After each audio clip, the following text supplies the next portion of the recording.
Tengan, amados hermanos, muy buenos días. En esta mañana les invito a que abran sus Biblias. Continuamos en nuestra serie de predicaciones en el Evangelio de Mateo. Hoy estaremos en el capítulo 9, versículos 18 a 26, en este mensaje titulado El poder de Cristo sobre la muerte. Dice así la bendita palabra de nuestro Señor. Mientras él les decía estas cosas, vino un hombre principal y se postró ante él diciendo: Mi hija acaba de morir, mas ven y pon tu mano sobre ella y vivirá. Y se levantó Jesús y le siguió con sus discípulos. Y he aquí una mujer enferma de flujo de sangre desde hacía 12 años. Se le acercó por detrás y tocó el borde de su manto, porque decía dentro de sí: si tocare solamente su manto, seré salva. Pero Jesús, volviéndose y mirándola, dijo: Ten ánimo, hija, tu fe te ha salvado. Y la mujer fue salva desde aquella hora. Al entrar Jesús en la casa del principal, viendo a los que tocaban flautas y la gente que hacía alboroto, les dijo: Apartaos, porque la niña no está muerta, sino duerme. Y se burlaban de él. Pero cuando la gente había sido echada fuera, entró y tomó de la mano a la niña, y ella se levantó. Y se difundió la fama de esto por toda aquella tierra. Oremos. Señor Padre bendito de la gloria, alabado sea tu nombre y bendito seas por siempre. En el nombre de tu Hijo Jesucristo, Señor, te pedimos, Señor, te rogamos, Señor, clamamos ante ti en esta mañana, oh Dios poderoso, que des vida, Señor, que des vida a los que están muertos, que vivifique, Señor, cada área de nuestro ser, en donde hace falta el orden que Cristo trae, y eches fuera todo aquello, Señor, que causa alboroto, tristeza.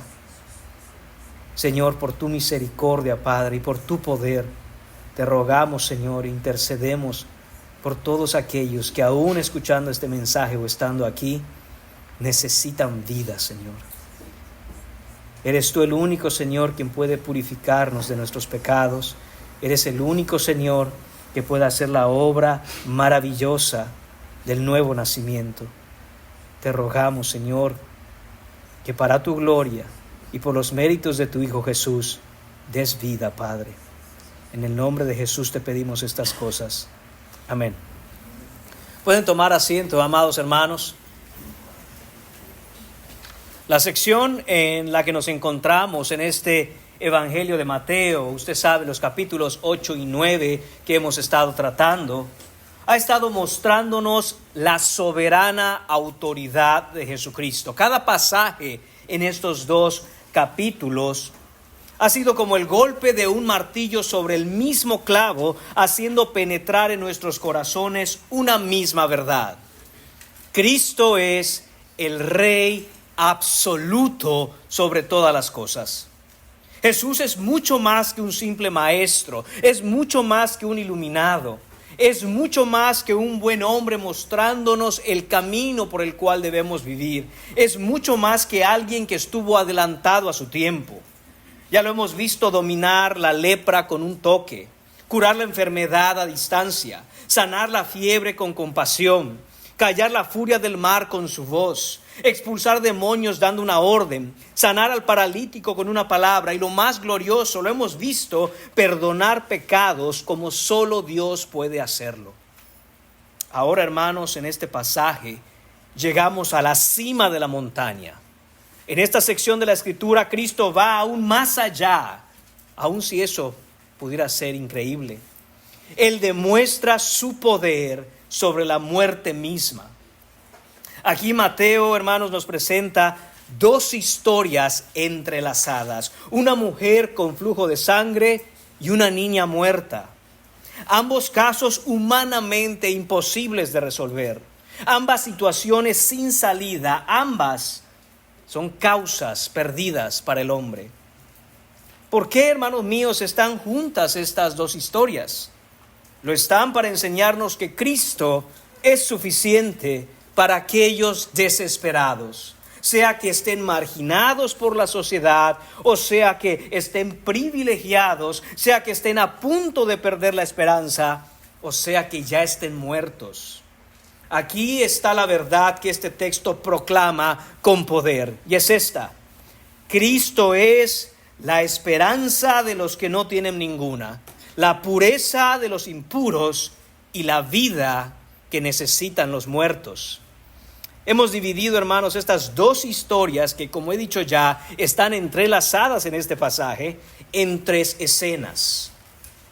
Vamos a ver, hermanos, cómo la primera historia inicia. Esa es la primera escena.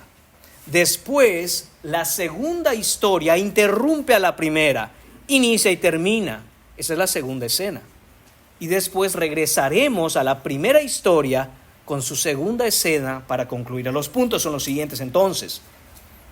Primero, la rendición sumisa, versículos 18 y 19. Segundo, la restauración sanadora, versículos 20 y 22.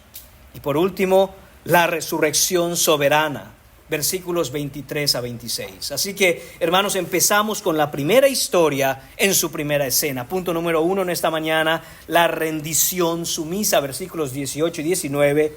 Esta, hermanos míos, es la rendición sumisa ante el Señor Jesucristo. Dice el texto, versículo 18, mientras Él les decía estas cosas, es decir, mientras Jesús está aún, recuerde, explicando, enseñando a los discípulos de Juan y a los discípulos de los fariseos acerca del ayuno, acerca de por qué sus discípulos no ayunaban, es en ese instante y es en ese momento que viene esta interrupción. Y es importante que entendamos esto, hermanos. ¿Por qué? Porque Jesús ha estado enseñando que Él no viene a remendar ni la vieja religión ni la antigua vida de absolutamente nadie, sino que viene a dar una vida completamente nueva. Ahora, hermanos, Jesús va a demostrar que Él de hecho tiene el poder para hacer lo que está enseñando. Jesús es interrumpido en su enseñanza de esta manera. Dice el texto: vino un hombre principal y se postró ante Él, diciendo: mi hija acaba de morir, mas ven y pon tu mano sobre ella y vivirá.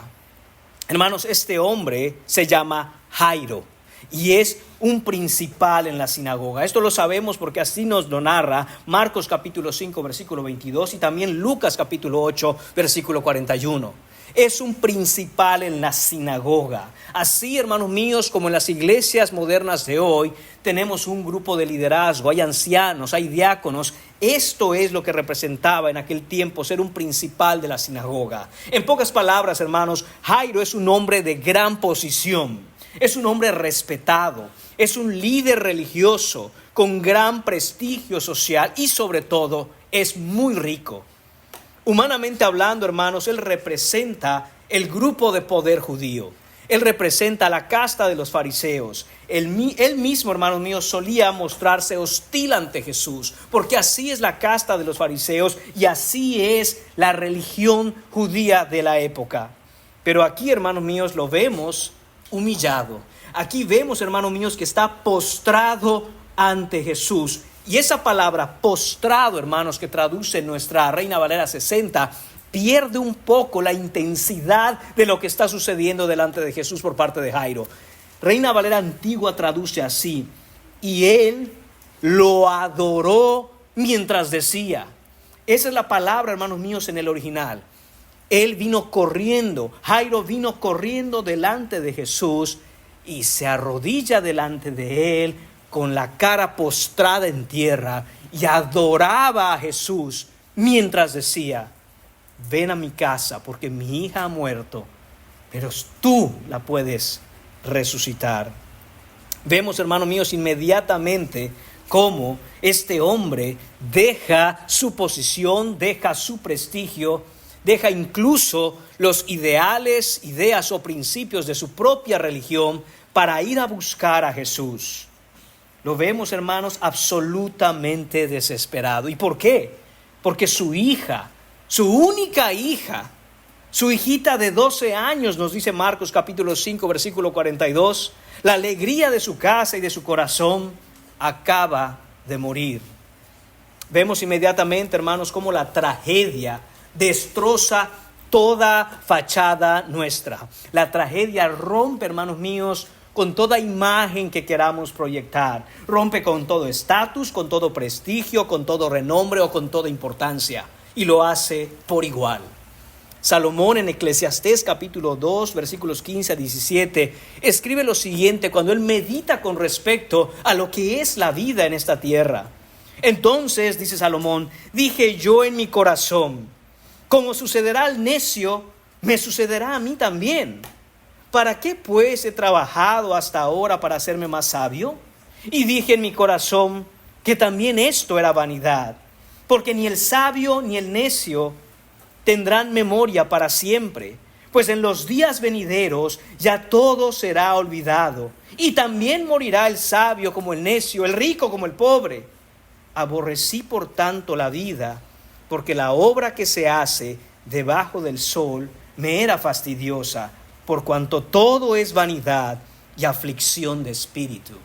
Hermanos míos, lo que está diciendo aquí Salomón en Eclesiastés es que él se da cuenta que al final de todo vamos a morir, no importa si somos ricos o pobres, sabios o necios, saludables o enfermos, todos vamos a pasar por la muerte. Entonces, ¿cuál es el punto de la existencia?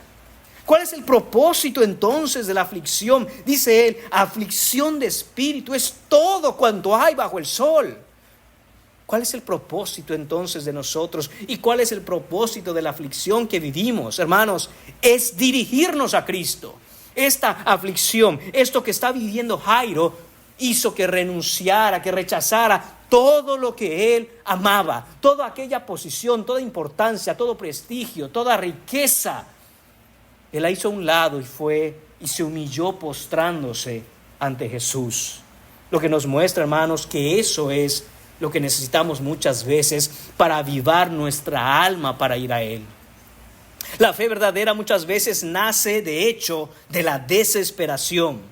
Cuando todo lo demás falla, es donde nos damos cuenta que solo Cristo permanece y solo Cristo basta. El avivamiento de la fe, hermanos, hay que entenderlo, surge siempre del arrepentimiento. Pero no habrá jamás arrepentimiento donde reine el orgullo.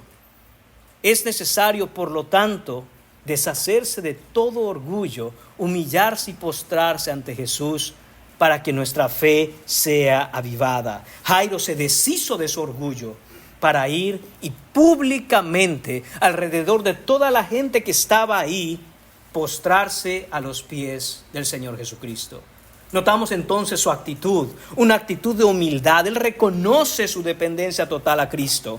Un hombre con riquezas de este mundo se hace como un mendigo ante Cristo, entendiendo que sus riquezas no pueden en realidad hacer absolutamente nada. Vemos, hermanos míos, que hay desesperación en su alma. No hay protocolos, no hay diplomacia, no hay una cita, no hay una agenda. Él corre inmediatamente a Jesús en desesperación. Y hermanos, muchas veces ante la dureza que hay en las situaciones que experimentamos, nuestro corazón se endurece aún más porque no vamos desesperadamente a clamar a Cristo por su ayuda. Charles Spurgeon decía, la gente dice que los tiempos son duros y no se dan cuenta que más duros son sus corazones, que ni con tiempos duros se postran ante Cristo. Hermanos, que no seamos esos nosotros en donde constantemente las aflicciones de este mundo nos están como un maestro dirigiendo y apuntando hacia el Salvador, pero endurecemos nuestros corazones para no ir a Él. Vemos también, hermanos, la fe en el poder de Cristo. Noten lo que Jairo entendía, que aunque su hija estuviera muerta, Jairo tiene confianza en que con solo la palabra o el toque de Cristo, ella viviría, ella resucitaría. Su fe, hermanos míos, ciertamente no es perfecta, pero es una fe genuina y real. La verdadera fe se aferra a Cristo, aun cuando todo lo demás se derrumbe. ¿Es esa su fe, hermano? Ese es el tipo de fe que tú profesas. Hermano, porque muchas veces pasaremos por situaciones en donde parece que todo a nuestro alrededor sale mal, que todo a nuestro alrededor se derrumba. Si tu fe es genuina, es en medio de esas circunstancias en donde de hecho tu fe se encenderá aún con más fuerza, porque es el Señor quien la sostiene. Y entonces esas aflicciones y esos problemas, esas tribulaciones, cumplen con el propósito por las cuales fueron diseñadas y fueron ordenadas por el Señor para producir en ti una fe que no sabías que tenías que avivar. Dios ordena entonces, hermanos míos, aún las circunstancias más desesperadas en nuestra vida, y lo hace en amor, lo hace en misericordia, para arrancarnos de la autosuficiencia y la arrogancia que cada día van destruyéndonos poco a poco, y así entonces poder llevarnos a la dependencia en Cristo. Este hombre, hermanos, cree lo imposible, que Jesús puede resucitar a su hija. Esto, hermanos, hay que decirlo, es una fe extraordinaria. Él viene a Jesús con una convicción firme. Pon tu mano, Señor Jesucristo, y ella vivirá.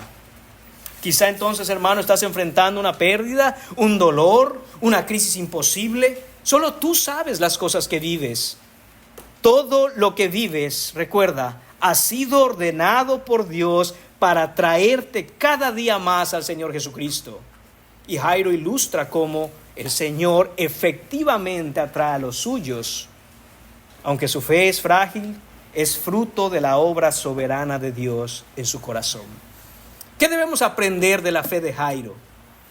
Que la verdadera fe implica, hermanos, humillarnos ante Cristo en adoración. La verdadera fe es una fe que va en humillación ante Cristo en adoración. Reconoce que ni la posición, ni los recursos, ni los méritos nos sirven de nada ante Cristo. Quienes deseen, por lo tanto, recibir de Cristo su favor, deben dar a Cristo su honor y gloria, nos dice Matthew Henry. La fe puede ser débil, puede ser mezclada con miedos, puede ser una fe incluso desesperada, pero lo importante es que esté puesta en la persona correcta. Y Jairo había entendido eso, que su fe tenía que estar en Cristo, que nadie podía ayudarlo, que solo Cristo tenía el poder y la disposición de acercarse aún a los religiosos más duros que él conocía. No fue fácil, hermanos míos, para Jairo dar este paso. No fue fácil para Jairo bajarse, hermanos míos, de aquel lugar alto en el que se encontraba y llegar hasta lo más bajo, a los pies de Cristo en humillación delante del pueblo, y que todos lo vieran, y que todos dijeran, pero ¿no es este Jairo, el principal de la sinagoga? ¿No es este aquel hombre de prestigio, rico e importante? Y viene corriendo, que por cierto, hermanos míos, correr en la época de Jesús era única y exclusivamente visto en personas de la más baja clase social, los esclavos. Los ricos no corrían. Los ricos siempre eran los que daban las órdenes para que otros corrieran. Hermanos, no fue fácil para él, pero entendió que era lo necesario hacerlo. ¿Has entendido tú? ¿Has entendido el punto que este punto número 1 nos está diciendo? Es humillarse ante el Señor Jesucristo, deshacerse de todo orgullo para clamarle a Él. Aprendamos entonces que la desesperación debe llevarnos al Salvador. Eso es, hermanos míos, vivir las aflicciones de este mundo con esperanza. No es solo ser optimista en medio de las dificultades. El optimismo no nos va a llevar a nada más que a vivir de una manera en donde pensamos que las cosas van a salir bien, pero al final de cuentas no sabemos. Hermanos, el optimismo, aunque puede tener su utilidad, el fin último no es llevarnos a Cristo, sino confiar más en nosotros. Por lo tanto, hay que tener mucho cuidado con ser simplemente optimistas. Debemos correr al Salvador Jesucristo. Ahí es donde nuestra desesperación encuentra la verdadera esperanza. Otra frase, hermanos míos, que quiero compartir con ustedes de Charles Spurgeon, quizá me ha escuchado decirla antes. Dice él, he aprendido a amar las olas que me golpean contra la roca de mi salvación. El punto es este: aún las dificultades más terribles de nuestra vida, estando nosotros en Cristo, lo que hacen y lo que únicamente hacen es acercarnos más a nuestro Salvador para conocerlo de una manera más profunda. Y continúa el versículo 19, hermanos, dice, y se levantó Jesús y le siguió con sus discípulos. Al escuchar, hermanos, la situación de la hija de Jairo, Jesús se levanta inmediatamente, detiene su enseñanza, detiene la plática que estaba teniendo, la conversación que tenía con estos discípulos de Juan y de los fariseos, e inmediatamente va y se dirige a la casa de Jairo. Hermanos, Jesús nunca menosprecia la súplica de un padre desesperado. Nunca desprecia la súplica de una madre con lágrimas, aunque éste sea parte del mismo sistema religioso, aunque este hombre esté de hecho representando a aquellos que odian a Cristo, él no lo rechaza. Hermanos, gloria a Dios que Jesucristo no tiene el corazón pecador que sí tenemos nosotros como humanos. ¿Quién dejaría, hermanos míos, una situación como esta, en donde Él está enseñando, la gente está a su alrededor, en donde está predicando, de hecho, el evangelio que Él traía, ese nuevo reino, para ir a atender una petición de alguien que es directamente su enemigo? ¿Quién lo haría, hermanos? Solo el clamor de Jairo en fe produce esa compasión, hermanos, en el corazón de Cristo. Jesús no menosprecia la súplica de este Padre. Jesús, hermanos míos, en su compasivo corazón atiende el clamor de Jairo, porque viene humillado y quebrantado, y Él nos muestra así que Él nunca echa fuera a ninguno que viene a Él con un corazón arrepentido. Juan capítulo 6, versículo 37 nos dice lo siguiente: todo lo que el Padre me da, dice Jesucristo, vendrá a mí, y aquel que a mí viene, no le echo fuera. Qué hermoso es entender ese versículo, hermanos. No importa quién seas, no importa qué hayas hecho, no importa tu modo de vida, no importa cuánto incluso has estado en contra de Jesucristo. Cuando uno se despoja de su orgullo y viene a postrarse ante Jesús en humillación, en adoración y en clamor, Él no lo echa fuera. Él no echa fuera a un corazón contrito y humillado. Justo, hermanos míos, cuando Jesús va camino a casa de Jairo, ocurre una interrupción. Esto de hecho es una interrupción de la primera interrupción. Porque recuerde, Jairo interrumpe a Jesús en su enseñanza. Pero ahora, hermanos, hay otra interrupción a lo que Jairo le pide a Jesús hacer. En el punto número 2 vemos entonces la restauración sanadora. Esta es la restauración que Cristo da, hermanos. Empieza así la segunda historia, la segunda escena, y dejamos pendiente la primera historia. Dice el versículo 20, y aquí una mujer enferma de flujo de sangre desde hacía 12 años se le acercó por detrás y tocó el borde de su manto, porque decía dentro de sí: si tocare solamente su manto, seré salva. Mateo, hermanos, quiere que sintamos la tensión y el contraste que hay aquí.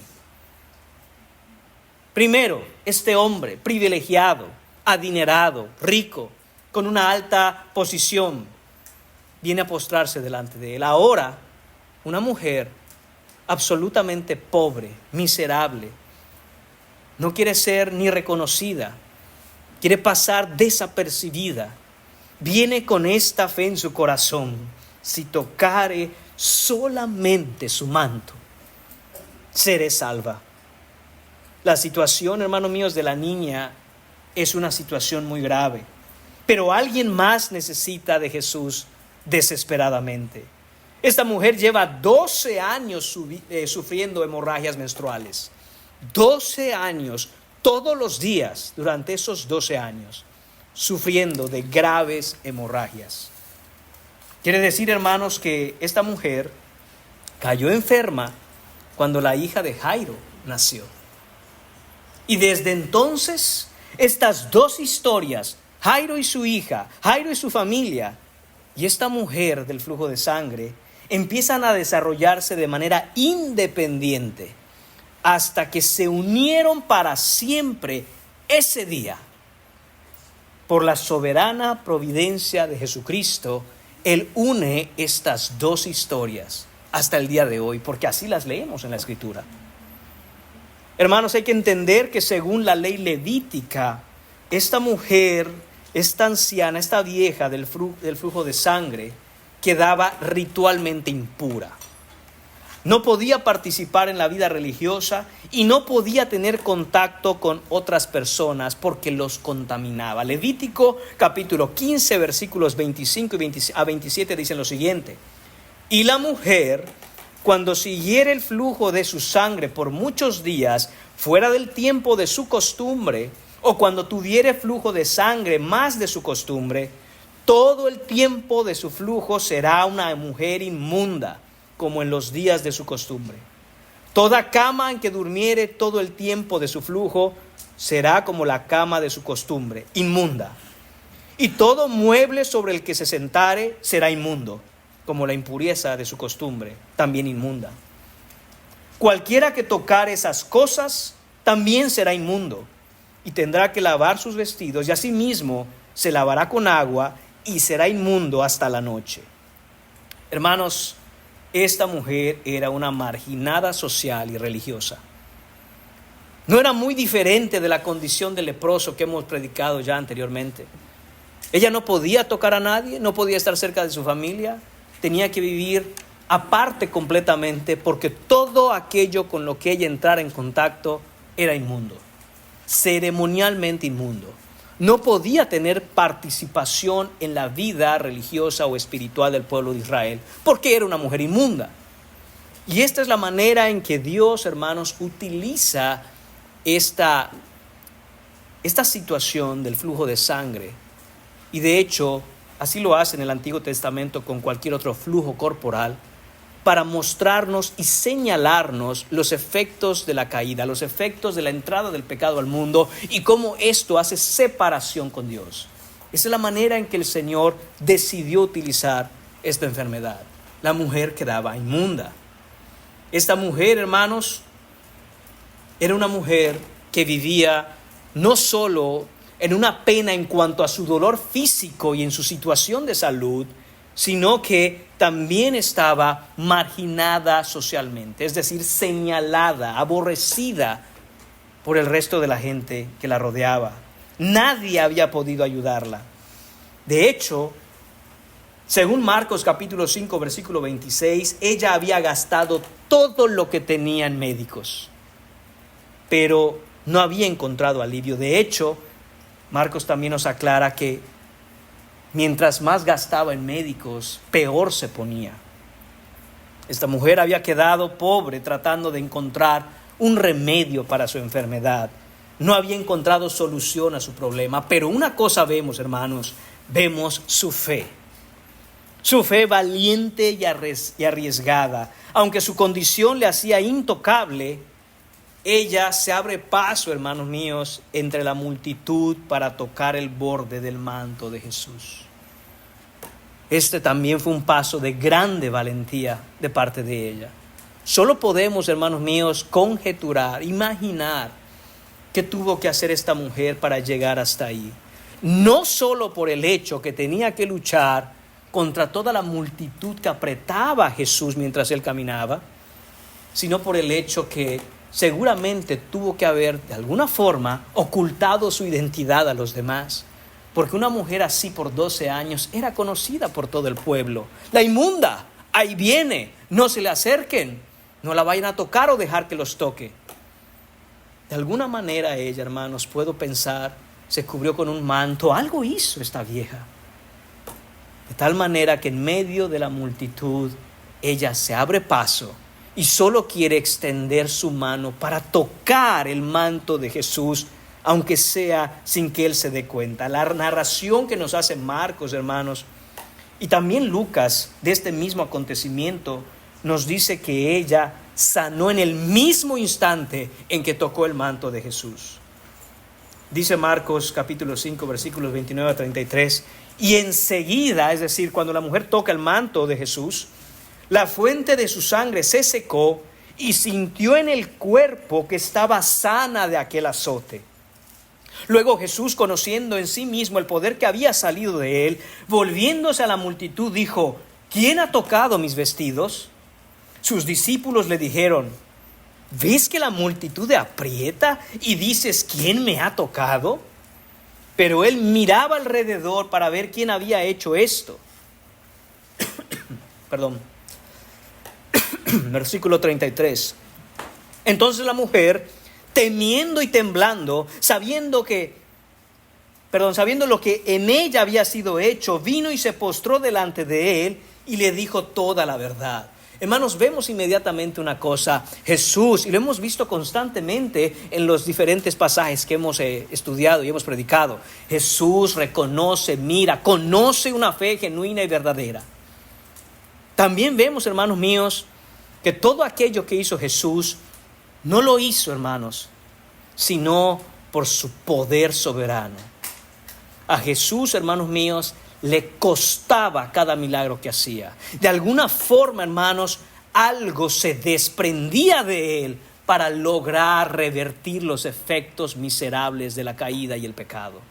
De tal forma que aunque esta mujer, callada y sin querer ser vista, quería tocar el manto de Jesús en fe de que eso la sanaría, hermanos, Jesús declara: ¿quién me ha tocado? Y vemos la desesperación, hermanos, inclusive la molestia de sus discípulos. Hermanos, es increíble entender y profundizar en el carácter de estos hombres que eran los discípulos de Jesús, hablándoles de esta forma a su maestro, casi de forma sarcástica. Maestro, hay un montón de gente alrededor de ti que te sigue, todos te están empujoteando. Y dices: ¿quién me tocó? ¿Qué clase de pregunta es esa? Jesús entiende esto y dice: no hablo de eso. Alguien me ha tocado de una manera muy diferente, porque poder ha salido de mí. Inmediatamente Jesús empieza a ver entre la multitud, no buscando, hermanos, como si él no supiera, sino con la mirada tratando de encontrar a quien él ya conoce. Y cuando la mira, en la narración que nos hace Marcos, dice que la mujer, al ser descubierta, está temiendo y temblando. No sabe qué es lo que va a ocurrir en este instante, pero sabiendo aquello que en ella se había hecho, entonces dice que se postra delante de él. Y hermanos, es exactamente lo mismo que sucede con Jairo. Ese se postra es adora a Jesús de rodillas, con el rostro en tierra. Esto es lo que está ocurriendo. Y entonces le dice toda la verdad. Hermanos, esta mujer ya no tuvo más vergüenza al contar su historia, al decir: esta era mi situación. Hermanos, ciertamente lo que padecía esta mujer no era una cosa que se pudiera contar nada más así. Y sin embargo, en el gozo, la alegría, en lo que había ocurrido en ella, en esa sanación que Jesús le da, ahora a viva voz delante de la gran multitud dice: esto es lo que yo padecía, escúchenlo todos. Pero ya no tengo nada. Me acerqué detrás de Jesús a tocar el borde de su manto y esto es lo que ocurrió. Regresando, hermanos, entonces a Mateo, versículo 22, dice: pero Jesús, volviéndose y mirándola, dijo: ten ánimo, hija. Conecta los dos pasajes, hermanos, porque para eso están, para complementarse. Esta mujer está temiendo y temblando. Jesús la mira y le dice: ten ánimo, hija. Tu fe te ha salvado. Y la mujer fue salva desde aquella hora. Jesús, hermanos, se detiene completamente a atender a esta mujer, a pesar de que Jairo necesitaba que él llegue a su casa. A pesar de esa situación, él para todo y atiende a esta mujer que ahora él con cariño llama su hija. Ese ten ánimo es el mismo ten ánimo que Jesús le dijo al paralítico, es decir, ten gozo, eres dichosa mujer, hija mía, sé bendecida, debes ser feliz ahora. ¿Sabes por qué? Porque no fue mi manto lo que te curó. Fui yo a causa de tu fe en mí. Jesús, hermanos míos, corrige inmediatamente la teología que esta mujer pudiera estar pensando. El manto me curó. Jesús se voltea y le dice, no, fui yo.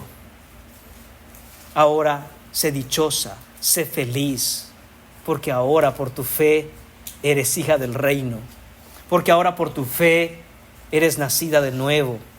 Nos dice la Escritura, y la mujer fue salva desde aquella misma hora. Hermanos míos, Jesús no deja este milagro en secreto, la busca con una mirada, la llama y le dice, tu fe ahora ha hecho que seas parte de la familia del reino. Y no hay que dejar de lado, hermanos míos, notar cómo Jesús no busca quedar bien con gente importante. Jairo está ahí y tiene que esperar. Tiene que esperar. Hermanos, ¿qué situación pareciera más urgente? Atender a este hombre importante en la sociedad, con dinero y con prestigio, o a una mujer pobre, sin nada, inmunda, una vieja que nadie quería. Ahí vemos el corazón de Jesús. Él no hace acepción de personas. Él no quiere quedar bien con los ricos de este mundo. Él atiende a cada uno de aquellos que con fe viene a Él, que con fe clama, que con verdadera y genuina fe le necesita. Hermano, nunca pienses que tu situación, tu posición, sea social, sea religiosa, que tus circunstancias, aún de pecado, pueden hacer que Jesús tenga predilección o preferencia por uno antes que por otro. Hermanos, no hay grandes o pequeños en la mesa del Señor. En la mesa del Señor solo hay hijos. Y esto es lo que vemos aquí. Jesús viene y atiende a esta mujer que ahora la llama su hija. Vemos también, hermanos, por un lado, el poder purificador del Señor Jesucristo. Recuerde, según la ley, al tocar a Jesús, la mujer debería haberlo hecho inmundo a él. Esta era la ley del Antiguo Testamento, todo, y les leí Levítico, todo y todos a quienes esta mujer tocase quedaban inmundos. Pero lo que vemos, hermanos, que es lo contrario en este caso. Ocurre exactamente lo contrario. Esta mujer toca a Jesús, su inmundicia no hace inmundo a Jesús, sino que la limpia. Jesús, por su santidad, le hace ahora a ella limpia de todo pecado, limpia incluso de toda ley ceremonial. Esto revela, hermanos míos, que Cristo es el cumplimiento final de la ley ceremonial. Él no es contaminado por nuestra impureza, sino que Él nos purifica con su santidad. De tal manera que ningún pecado, ninguna mancha, ninguna impureza puede resistir el poder milagroso de la gracia de Cristo. Nunca digas en tu corazón, primero limpiaré mi vida, luego vendrá Cristo, porque eso jamás ocurrirá. Lo que debemos pensar es, vendré a Cristo para que mi vida sea limpiada. Él tiene el poder de hacer estas cosas y solo Él, nadie más puede hacer esto. Vemos también, hermanos, su ternura al consolar a esta temblorosa mujer. Jesús no la reprende por su atrevimiento, sino que la llama hija. Ya lo hemos dicho muchas veces. Este término está lleno de ternura. Es un término que implica adopción. Pone la alegría en el corazón de ella. Le asegura, tu fe te ha salvado. Y Marcos y Lucas nos dice y agregan, ve en paz. Esta paz de la que habla Jesús ahí es una paz para con Dios, es una paz que sobrepasa todo entendimiento, es una paz que no viene de este mundo, por lo tanto este mundo no lo puede quitar.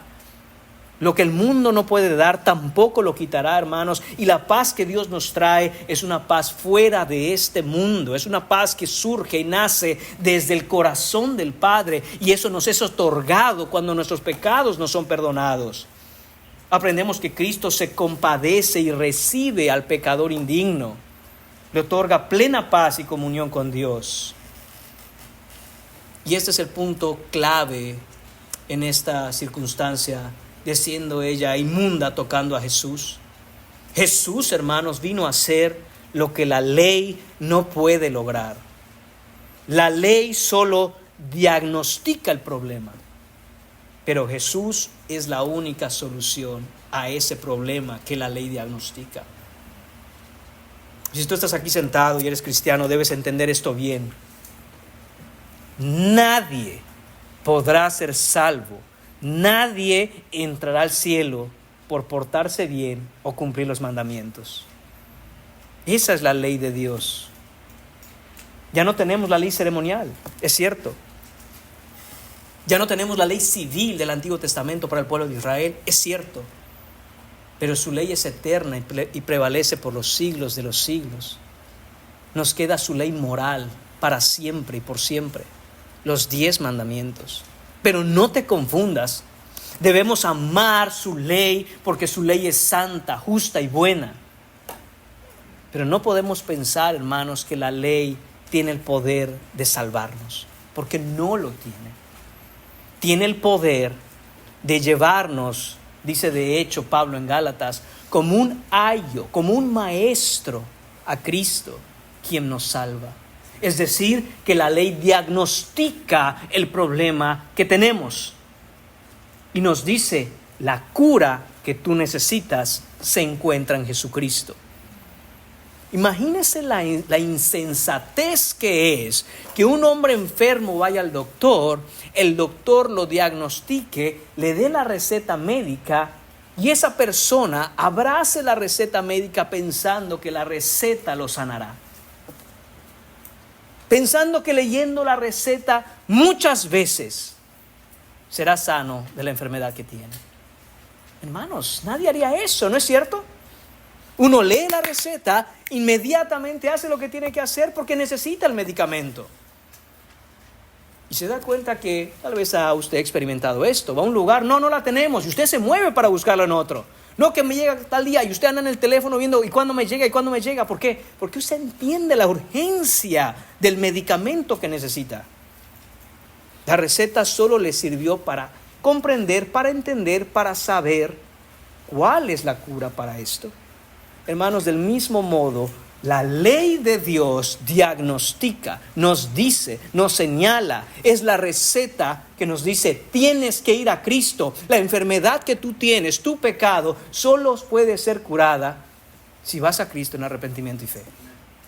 Así es como funciona la ley, hermanos. Ahí afuera se cree que, por lo general, la cura es, pórtese bien, haga su mejor esfuerzo, no le haga daño a nadie y usted entrará al cielo. Eso es abrazar la receta. Abrace usted la receta con todas sus fuerzas. ¿Quién quita que en una de esas usted se cura? No, hermanos. Abrazando la receta sin tener la medicina, sin ir en busca de aquello que es la cura, lo llevará a la tumba. Morirá. Y espiritualmente hablando, morirá en delitos y pecados, lo que significa condenación eterna. Vaya inmediatamente a buscar la cura. Si usted ha sido diagnosticado ya por la ley de Dios y ha sido diagnosticado ya, usted es pecador, busque entonces la cura, busque al Señor Jesucristo, póstrese en arrepentimiento y fe, clámele a Él. Él es la solución a la muerte. Solo Él puede levantar a los muertos de la tumba.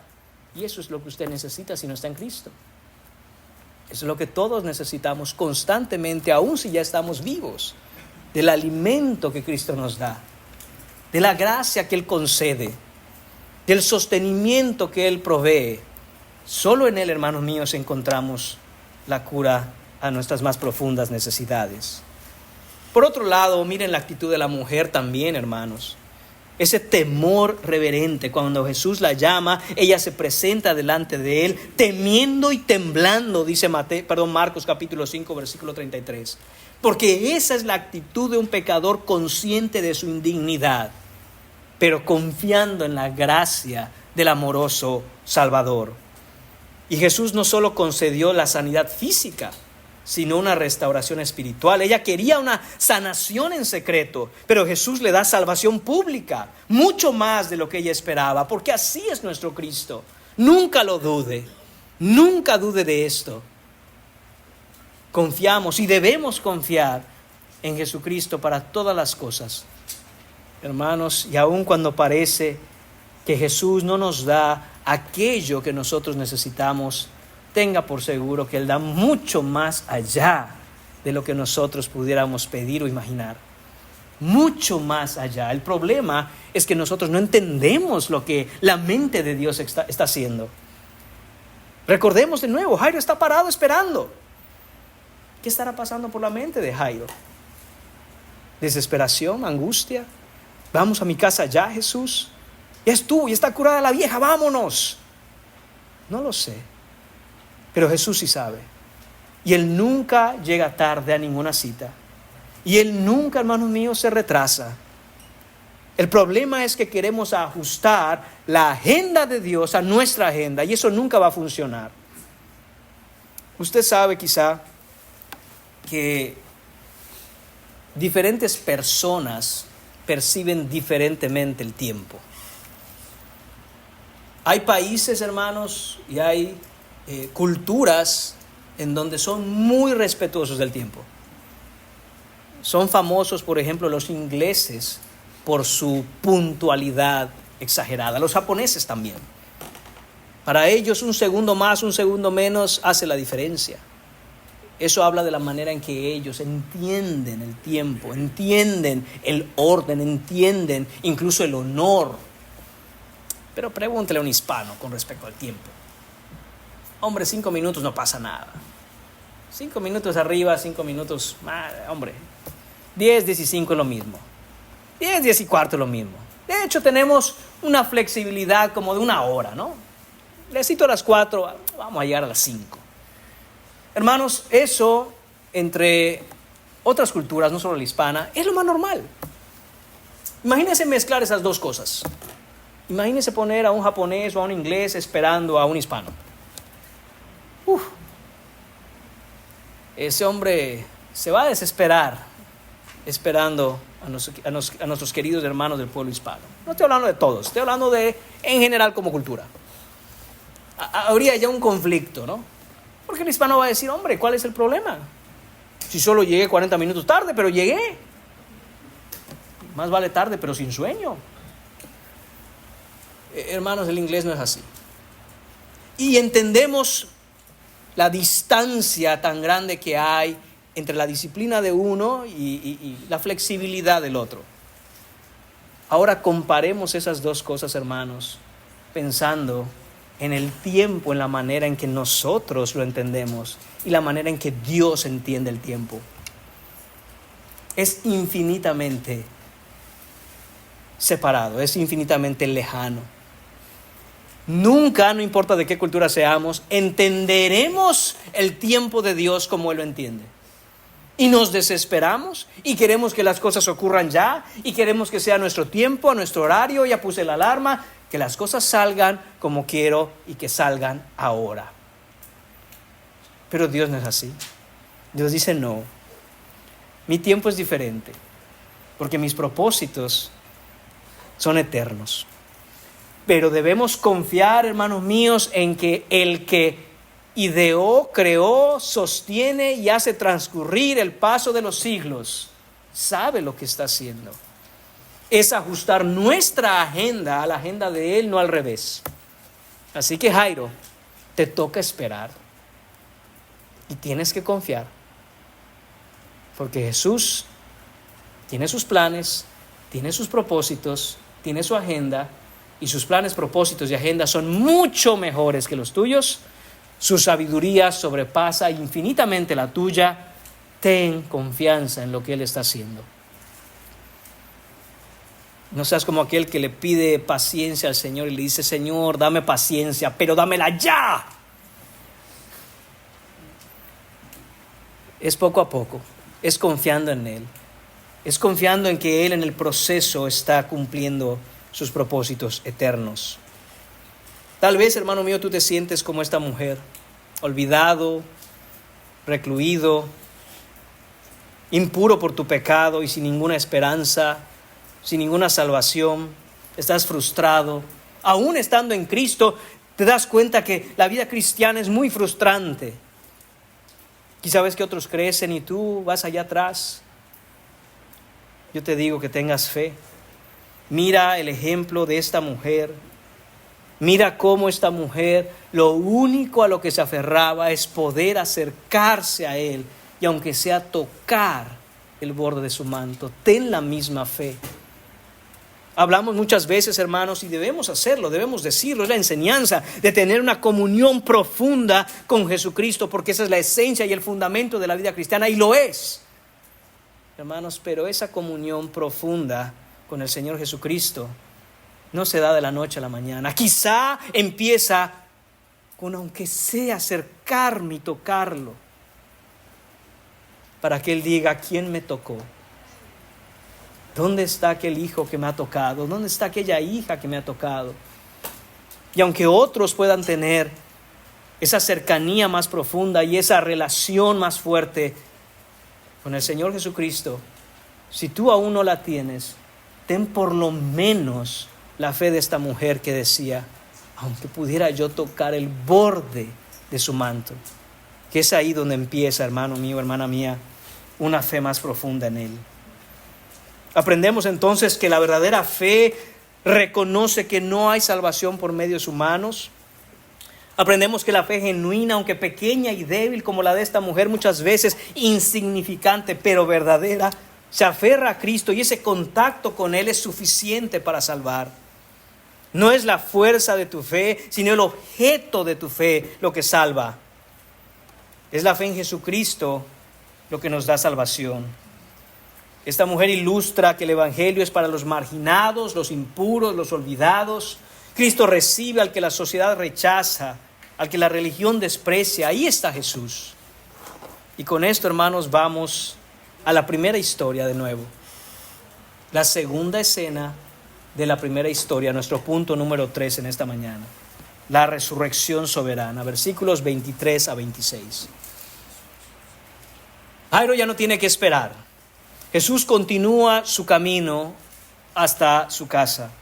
El versículo 23 dice: al entrar Jesús en la casa del principal, viendo a los que tocaban flautas y la gente que hacía alboroto, haremos una pausa ahí. Hermanos, en la costumbre judía, la muerte de una persona era acompañada de fuertes lamentos, de flautas fúnebres, lo que se llamaba endechas, y de llanto desgarrador. La casa de Jairo estaba llena de esta gente.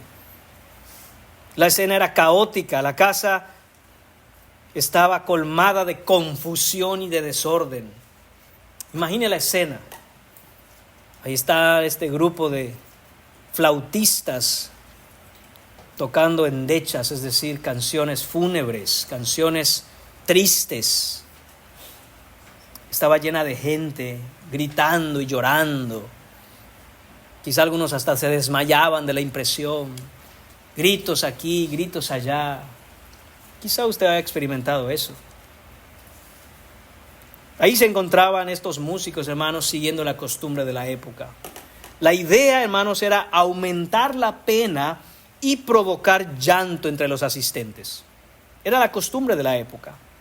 Y cuando se trataba de gente rica, como lo era la familia de Jairo, se pagaba a estos músicos, y no solo a estos músicos, sino que también se contrataba a plañideras, es decir, lloronas alquiladas.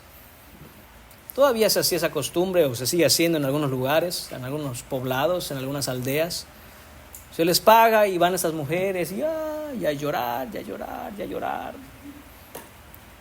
De esa manera, hermanos, el pariente, en este caso Jairo, que es el padre de la niña, expresaba de una manera más profunda el dolor que sentía por la pérdida de su ser querido, de su ser amado. Entonces, hermanos, cuando, por muy pobre que fuera una familia, de hecho, en el tiempo de Jesús, era obligación de la persona, por muy pobre que fuera, contratar por lo menos 2 flautistas y 2 lloronas, por lo menos. Pero recuerde que Jairo es rico. Y recuerde que Jairo ama con todo su corazón a su hija única. Por lo tanto, ese lugar estaba lleno de flautistas, lleno de gente que a lo mejor era parte de la familia y lleno de lloronas profesionales. haciendo escándalo y llorando y flauta aquí, flauta allá. Un caos en esa casa, un verdadero caos. Pero Jesús llega y dice inmediatamente: apartaos, porque la niña no está muerta, sino duerme. Jesús dice: todo este alboroto, todo este caos, todo este circo es innecesario. Cristo entra en medio del alboroto y pone orden. Siempre es así. Aún en medio de la muerte, el cristiano tiene orden. Mire usted cómo es la muerte entre los inconversos. No muy diferente de cómo estaba esa situación en la casa de Jairo ese día. Gritos y llanto y queja y ¡ay! ¿Va usted a un servicio funerario cristiano? Ya hay orden. Orden. No hay gritos, no hay desmayos. Porque hay una esperanza. Hay un entendimiento de lo que acaba de ocurrir. La persona que falleció, la extrañaremos, la lloraremos, nos dolerá. Pero no está muerta. Está con Cristo. Dio el paso de este mundo en donde los hombres mueren a la vida eterna en donde todos viven y viven para siempre. Y hay orden, y hay esperanza. Incluso, hermanos, puedo decir que hay gozo. Sí, por extraño que pareciera, en medio de todo eso hay gozo. No es lo que había en la casa de Jairo. Jesús viene inmediatamente, pone orden y declara con autoridad: apartaos. La traducción más literal de este apartaos que nos hace Reina Valera 60 es: váyanse todos de aquí, salgan de aquí. Me atrevería, hermanos, en el estudio de esta palabra en el original, que Jesús está diciendo: lárguense todos, basta y paren con este circo. De nuevo, hermanos, esto es lo que hace Jesús en el lugar a donde llega: pone orden. Es común, hermanos, que en medio de la tristeza, en medio del dolor, sea difícil que entre Cristo con su amoroso consuelo. Porque primero hay que poner orden. Y quienes endurecen en su dolor y en su tristeza, quienes abrazan, hermanos míos, el desconsuelo, hermanos míos, deben aprender a escuchar la voz de Cristo diciendo a sus pasiones desordenadas: váyanse de aquí. Váyanse de aquí. Eso no tiene cabida ni relación con la vida cristiana. Porque tenemos una fe que es una fe de esperanza. No de muerte. No de todo va a salir mal. No de que ya no sé cómo hacerle. Hay esperanza. Pero te repito, es necesario primero aprender en fe a escuchar la voz de Cristo diciendo: aún a nuestras tristezas, dolores, frustraciones, váyanse de aquí, dice Cristo. No es lugar para esto, porque Él quiere traernos precisamente su amoroso consuelo. ¿Por qué está diciendo esto Jesús, hermanos? Él es claro: porque la niña no está muerta, sino duerme. Porque no importa cuál sea la causa, la condición, la circunstancia, aquello que estás pasando, tú la ves de una manera, pero Cristo la ve de otra. No hay razón para estar triste. No hay razón, hermanos míos, para que haya caos, para que haya desorden. No hay razón para caer en la desesperanza, la frustración. No hay razón, hermanos míos, para estar deprimido. No hay razón.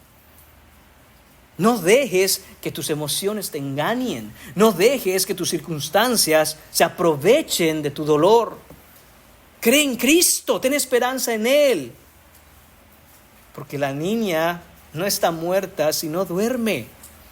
Porque esta situación, está diciendo Jesús, es pasajera. Esto no va a durar toda la vida.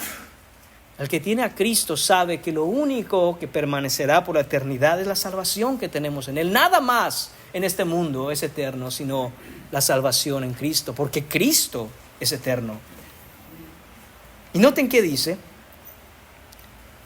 La niña no está muerta, sino duerme. Y no es que no estuviera literalmente y físicamente muerta, sino que, hermanos míos, Jesús sabe que puede, porque tiene el poder de hablarle a la muerte como si esto fuera solo un sueño, del cual puede despertar a cualquiera que haya entrado en él con una palabra. Y al decir esto, ¿qué pasa? Dice el texto que la gente que estaba ahí, el gentío ahí amontonado, se burlaba de él. Se burlaban de él. Los falsos, hermanos míos, siempre se burlan de los que traen la verdad. Noten cómo sus llantos demuestran cómo era una situación única y exclusivamente pagada, era una farsa, era mentira, porque inmediatamente pasan del llanto a la burla. ¿No sabe este hombre que esa niña está fría, tiesa desde hace horas, que está dormida? Hermanos, el texto es claro y directo. Se burlaban de las palabras de Jesús, se burlaban de él, se burlaban de lo que está diciendo. Jesús nunca miente, sabe lo que dice y por qué lo dice. Pero esta gente se burlaba, hermanos, porque los burladores, hermanos, siempre quieren ridiculizar la verdad.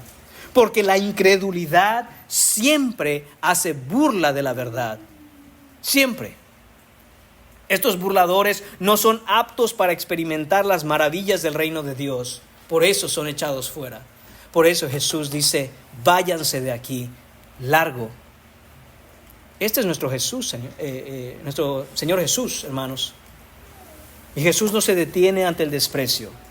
Dice el versículo 25, pero cuando la gente había sido echada fuera, note esto, es muy importante. Pero cuando la gente había sido echado fuera, Jesús no hizo absolutamente nada sin antes primero haber establecido, como dije ya, el orden en el lugar donde Él va a obrar. Primero dice, orden, salgan de aquí. Y hasta que no se fue esta gente, entonces no hizo nada. Dice, cuando la gente había sido echado fuera. No solo, hermano mío, hermana mía, es necesario que Jesús entre a tu casa. No solo es necesario que Jesús entre a tu casa. No es solo necesario que llegue a esa situación por la cual lo has llamado para que resuelva. No es solo necesario eso, hermano. Eso es extremadamente necesario. Pero también es necesario, y aprendemos por la obra de Jesús aquí, que es necesario que la gente, esos incrédulos burladores, primero se vayan. Es necesario, hermanos míos, el orden primero. Es necesario que aquellos inconversos involucrados en muchos de los asuntos en donde tú no sabes por qué no progresas, por qué no avanzas, por qué no logras salir de esa situación, primero tienen que ser echados fuera. Así es como Jesús empieza trayendo cambio a tu vida. Recuerda, poniendo orden. Y muchas veces, hermanos, tiene que decir Jesús en tu vida, en tu familia, en tus circunstancias. Todos los burladores, todos aquellos que no creen, todos aquellos que se burlan de la verdad, tienen que ser echados fuera primero. ¿Te habías dado cuenta de eso? Muchas veces somos negligentes en el hecho de obedecer a Jesús porque creemos que tenemos más sabiduría que Él y no la tenemos. Piensa en tu familia, piensa en la situación en la que vives, piensa en tu mismo trabajo, piensa cómo has dado cabida a que inconversos, burladores de la verdad, se metan a decidir y hacer por ti. Tienen que ser echados fuera. Tiene que estar Jesús contigo, primero y únicamente, para que tú puedas contemplar el poder de Cristo. No porque Jesús no pueda hacer lo que Él quiera, aún estando ellos. De hecho, quien los echa fuera es Jesús. Es Jesús. Si no, hermanos míos, porque hay personas que no son vistas desde la perspectiva de Dios como dignas de recibir y apreciar lo que Él está haciendo. Jesús no abarata la gracia, no la reduce, no la pone en oferta. Es necesaria fe como la de Jairo para experimentarla. Hermanos míos, y esto es lo que quiere hacer Jesús. Echar a esa gente primero fuera. Y entonces dice que entró y tomó de la mano a la niña. Esto es, hermanos míos, al cuarto de la niña. Entra al cuarto de la niña muerta y dice que la toma de la mano, y cuando la toma de la mano se levanta la niña otra vez con vida. Cristo Jesús toca a la niña muerta. Hermanos míos, los sumos sacerdotes nunca tocarían un cadáver porque las leyes ceremoniales lo prohíben. Ni entrarían al lugar donde yace un muerto, aun si fuera su padre o su madre. Y esto está escrito en Levítico capítulo 21, versículos 10 a 11.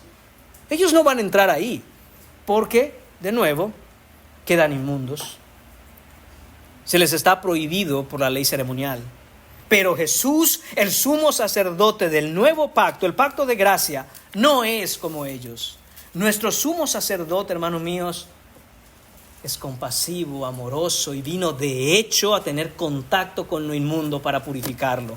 Marcos nos narra esa misma escena de la siguiente manera. Marcos capítulo 5, versículos 41-42 dice: y tomando la mano de la niña, le dijo, Talita cumi, que traducido es, niña, a ti te digo, levántate. Hermanos, por favor, visualicemos esta escena preciosa. Jesús llega a casa de Jairo, saca ese montón de gente haciendo circo, saca de hecho a todos, llama a los padres de la niña, y él va directamente al cuarto donde la niña está postrada muerta. Hermanos, puedo imaginar a Jesús con su mansedumbre, con su calma, con su paciencia y sabiduría, con su corazón amoroso y compasivo, sentarse al lado de la niña en su cama, quitarle el cabello de la cara y tocarla de la mano y decir, Talita cumi, niña, a ti te digo, levántate. Y la niña vuelve a la vida, hermanos. Lo hermoso de esto es que esta expresión Talita cumi, dice la traducción aquí, que significa niña, a ti te digo, levántate. Y eso es verdad. Esa palabra niña, que nos traduce Reina Valera, es una manera de mostrarnos el cariño con que los padres judíos de la época se referían particularmente a sus hijas. Es como decir, niñita, cariñito, mi corazoncito, levántate, hijita, levántate. La raíz exacta de la palabra talita significa literalmente corderita. Esa es la manera con que, de nuevo, en ese amor y cariño, los buenos padres judíos se referían a sus hijas, mi corderita.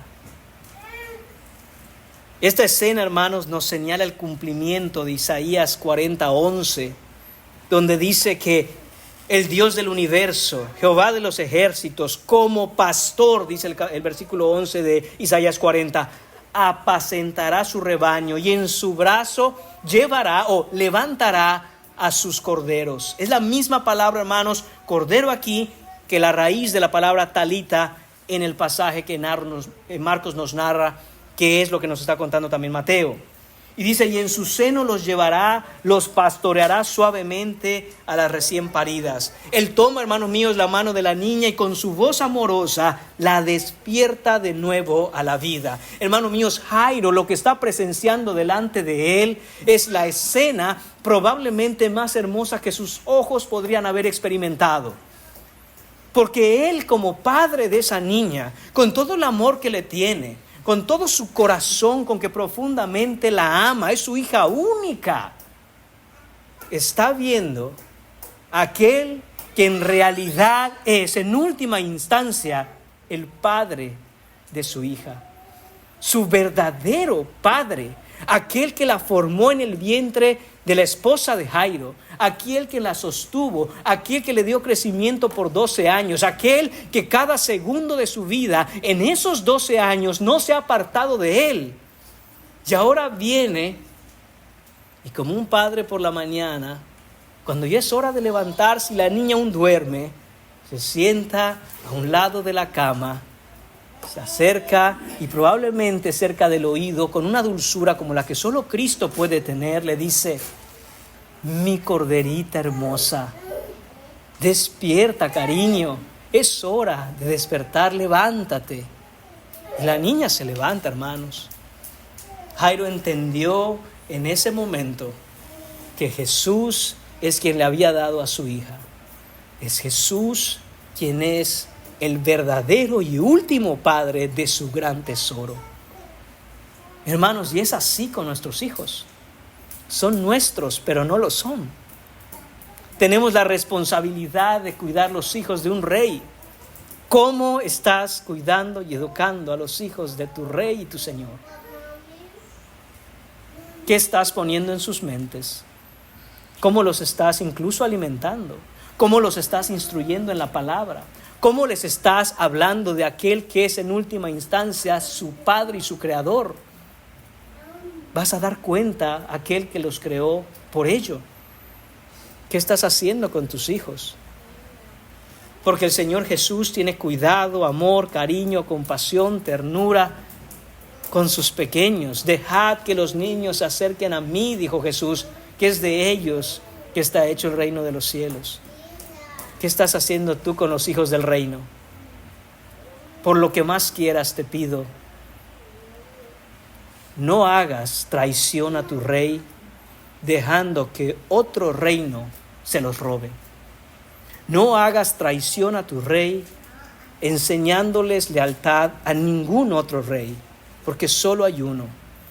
Enséñales desde pequeños que tienen un creador, y como hijos que son de creyentes como eres, están llamados a obedecerlo, servirle, llamarle desde pequeños. No esperes, no esperes.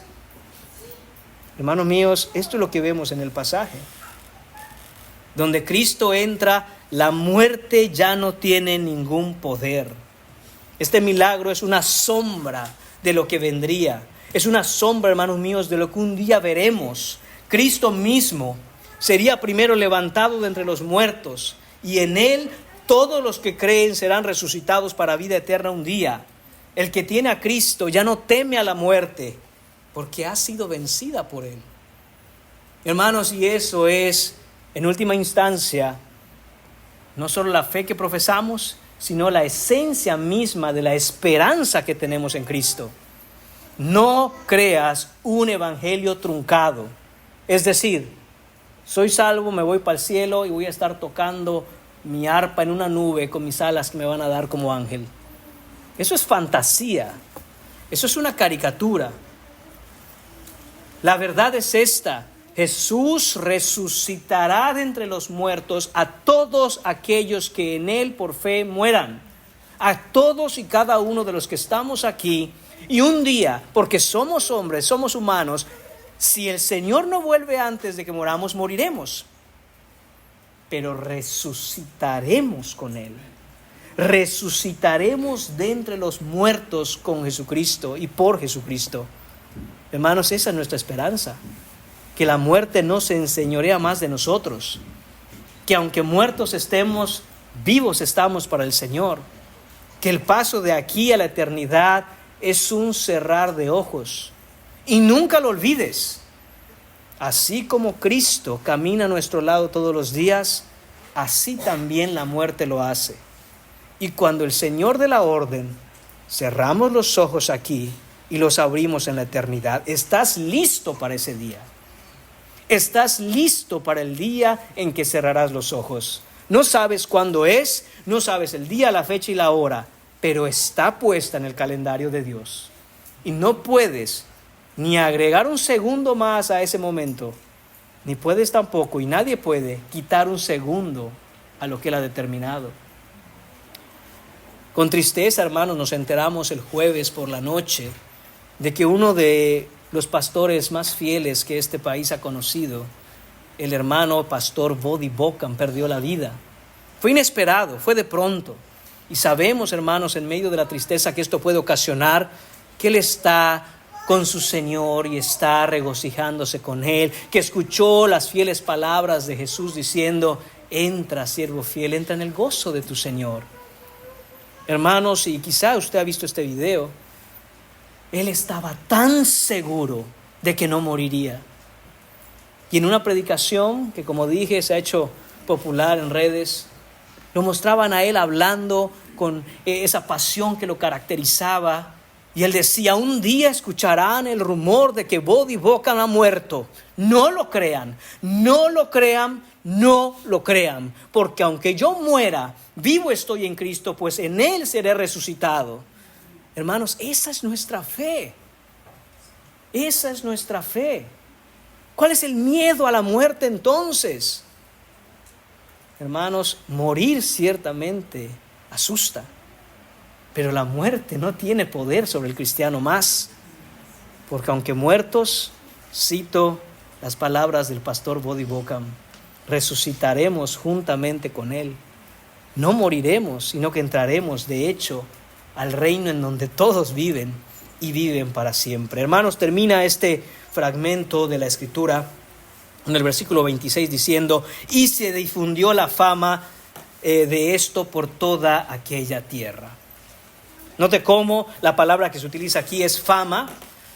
Equivaldría a nuestros días modernos a decir que esta situación se hizo viral en redes sociales. Todo el mundo se enteró. Todos escucharon lo que pasó en casa de Jairo. Todos supieron que esa niña estaba muerta y resucitó. Por lo tanto, hermanos, los fariseos se enteraron. Por lo tanto, hermanos, los fariseos supieron que Jairo había dejado entrar a Jesús a su casa, después de que Jesús había sido tocado por una mujer inmunda, que Jesús tocó a la muerta. Todo esto, hermanos, lo supieron los fariseos. ¿Por qué? Porque dice: la fama de esto se difundió por toda aquella tierra. Hermanos, ¿qué podemos entonces nosotros saber al respecto de esto? Hermanos, Jairo seguramente perdió sus relaciones, perdió su puesto como principal de la sinagoga, perdió su posición privilegiada, perdió el respeto que le tenían y su estatus social, porque los hombres encargados del sistema religioso en el cual y por el cual Jairo había obtenido todo eso, no solo no iban a permitir tal cosa, sino que odiaban a Jesús. Hermanos, ¿y qué vemos? Que es así hasta el día de hoy invitar a Jesús a tu vida. Dejar que Jesús entre en tu casa. Debes estar dispuesto a perderlo absolutamente todo a fin de encontrar nueva vida en Cristo. A fin de ver la resurrección que solo Cristo puede dar. Vida eterna, vida verdadera, vida para siempre. Jairo, hermanos míos, amó más a su hija que a todas sus riquezas. Amó a su hija más que todo su prestigio. Por lo tanto, se humilló y trajo a Jesús a su casa. Hizo lo que tenía que hacer para traer a Jesús hasta el cuarto de su hija. Y hay quienes hoy no dejan entrar a Jesús a sus hogares, aunque sus hijos se estén perdiendo camino al infierno. Porque aman más sus relaciones, aman más sus comodidades, aman más su dinero. Su amor al dinero y todo lo que eso puede darles es más importante que ir y traer a Jesús hasta los pies de nuestros hijos. Que tú no seas uno de ellos. Haz lo que tengas que hacer para llevar a Jesús a que Él toque a tus hijos. Lo que tengas que hacer, hazlo. Lo que tengas que perder, piérdelo. El esfuerzo que tengas que hacer, hazlo. Pero que Jesús llegue a tu casa y toque a tus hijos. Y hablo, hermanos, no solo de aquellos que son incrédulos y no tienen a Jesús. Hablo de los cristianos que hablan de Jesús en la iglesia, pero no lo llevan a su casa. Que vienen a escuchar la palabra de Jesús a la iglesia, pero después esa palabra no llega a la casa. Hablo de aquellos que dicen que conocen a Jesús, pero Jesús no conoce sus casas. Jairo llevó a Jesús hasta su casa, hasta el fondo de la habitación en donde yacía su hija. Haz tú lo mismo, hermano. Haz tú lo mismo, hermana. Jairo representa un hombre importante que se humilla. La mujer representa una marginada. Los dos se atreven a acercarse a Jesús. Ninguno de los dos es rechazado. Cristo recibe a ambos por igual. Ambos muestran que la fe, hermanos míos, no necesita ser perfecta, pero tiene que estar en Cristo. Ambos experimentan la gracia irresistible de Cristo, que responde a la fe que Él mismo otorgó con anticipación. Hermanos míos, este pasaje entonces nos revela a nuestro Señor Jesucristo, que reina sobre toda la existencia humana, sobre la desesperación, sobre la impureza y sobre la muerte. Así que, queridos hermanos, este es el rugido del Evangelio esta mañana. Sin Cristo no hay ninguna esperanza, pero con Cristo ni la muerte tiene la última palabra. Estás en Cristo. Has venido a Cristo, crees en Cristo, amas a Cristo, sigues a Cristo, sirves a Cristo. Tienes a Cristo en tu vida, Cristo te tiene a ti. Al salir de este lugar no olvides esto. Cristo es la esperanza de los desesperados, Cristo es la pureza de los impuros y Cristo es la vida de los muertos. Esto nos enseña este pasaje. Él nos dio vida cuando estábamos muertos en delitos y pecados, y por su sacrificio en la cruz, su muerte y su resurrección, todo aquel que se arrepiente de sus pecados y en Él cree, tiene vida eterna. Oremos, hermanos. Señor y Padre, gracias damos por tu bendita palabra y gracias, Señor, porque eres bueno, misericordioso y compasivo. Gracias, Señor, porque no echas fuera a un corazón contrito y humillado, sin importar nuestra posición o situación. Tú estás dispuesto y listo, Señor, para abrazar a cada uno de aquellos que en fe vienen en humillación a adorarte y en desesperación en su necesidad claman por ti. Señor, que hagas eso con nosotros, de manera individual, con cada familia aquí, con nuestra iglesia, Señor. Ten misericordia, Padre, te lo pedimos. En el nombre de Jesús. Amén.